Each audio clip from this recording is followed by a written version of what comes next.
Per noi questo è ancora un primo maggio di grande preoccupazione, perché sono tante le persone, troppe le persone che hanno perso il lavoro e non riescono a trovarne uno nuovo. Il Veneto si prepara al 1° maggio in quel nord-est che lo scorso anno fu protagonista nazionale con la grande manifestazione di Pordenone. Quest'anno non una manifestazione regionale, ma appuntamenti nelle piazze dei capoluoghi per i sindacati e i lavoratori sotto le sigle unite. Ci sarà meno folla, ma non meno preoccupazione, perché nonostante alcuni segnali positivi, l'economia e l'occupazione venete ancora arrancano. È il 7° anno di crisi.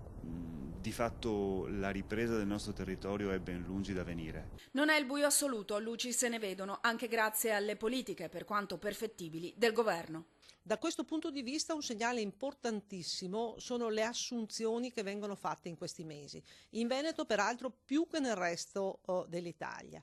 Certo, il Job Act sta aiutando molto.